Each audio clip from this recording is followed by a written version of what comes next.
কিছুদিন পর তার আন্টি লুসি থেকে একটি চিঠি আসে। লেখা দেখে সে বুঝতে পারে এটা আন্টি লুসির হাতের লেখা নয়। দেখা যায় সেই চিঠিটি লিখেছিল আন্টি লুসির দেখাশোনা করা কর্মচারী। চিঠিটিতে লেখা ছিল আন্টি লুসি অনেক দিন ধরেই প্যাডিংটনকে অনেকটাই মিস করছে এবং সে পাগল প্রায় অবস্থা হয়ে পড়েছে। চিঠিতে আরো লেখা ছিল প্যাডিংটন যাতে কষ্ট না পায় তাই লুসি তাকে কোনো কিছুই জানাচ্ছিল না, কারণ জানালে প্যাডিংটন ছুটে আসতো লুসির কাছে। চিঠিটা পড়ে সে নিচে চলে যায় খাবার খেতে। খাবার টেবিলে বসে তার পরিবারকে সে এই ঘটনাটি জানায়। তার পরিবার তাকে বলে যে তারা তাকে লুসির কাছে পৌঁছে দিতে সহায়তা করবে। তারা আর এক মুহূর্ত দেরি না করে রওনা দেয় লুসির উদ্দেশ্যে। লুসি একটি ঘন জঙ্গল বশত একটি এলাকায় থাকতো। সেখানে তারা প্লেনে করে এবং বাসে করে পৌঁছায়। সেখানে পৌঁছেই প্যাডিংটন পাগলের মতো খুঁজতে থাকে তার আন্টি লুসিকে, কিন্তু সে কোথাও তাকে খুঁজে পাচ্ছিল না। কিছুক্ষণ পর কর্মচারী এসে বলে লুসি কয়েকদিন যাবতই নিখোঁজ। কোথায় গিয়েছে, কি করছে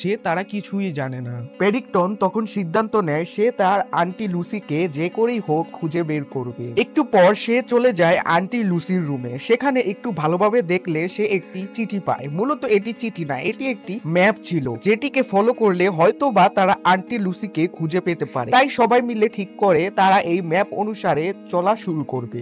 প্যাডিংটন কি তার আন্টিকে খুঁজতে পারবে? পুরো ভিডিও দেখতে হলে অবশ্যই পাইফা মুভি এক্সপ্লেনেশন চ্যানেলটিতে ভিজিট করে আসতে হবে। আপনাদের সুবিধার্থে পুরো ভিডিওর লিংক আমি ডিসক্রিপশন এবং কমেন্ট বক্সে দিয়ে রেখেছি, অবশ্যই গিয়ে দেখে আসবেন। আর আমাকে যারা যারা এতদিন সাপোর্ট করেছেন, একটু সাপোর্ট আমার ওই চ্যানেলটিতে দেখাবেন।